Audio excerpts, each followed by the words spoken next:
Hey guys, how's it going? In this video we're going to go over two worked examples to show you how to do problems involving black holes. Now if you haven't already done so, check out my previous video covering the theory on this topic, and that way you can apply what you learned to that video to this one. So let's get started. Question 1 says to calculate the Schwarzschild radius of the Sun. So we're going to start by writing down what we know from the question. So we're trying to find the Schwarzschild radius, which we'll call r subscript s. We know that g, the universal constant of gravitation, is 6.67 times 10 to the minus 11 meters cubed per kilogram per second squared. The mass of the Sun is 2.0 times 10 to the 30 kilograms, and c, the speed of light, is 3 times 10 to the 8 meters per second. So plugging this into our equation for Schwarzschild radius, we have rs equals 2gm over c squared. And substituting in the numbers now, we get 2 times 6.67 times 10 to the minus 11 times 2.0 times 10 to the 30 divided by 3 times 10 to the 8 squared.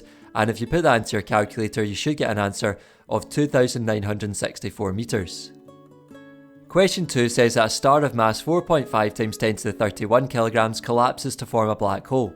Calculate the Schwarzschild radius of this black hole. Well, writing down what we know from the question, we're trying to find rs, the Schwarzschild radius.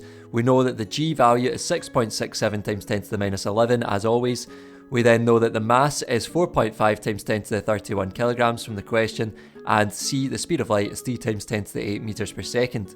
So writing down our equation again, we have rs equals 2gm over c squared.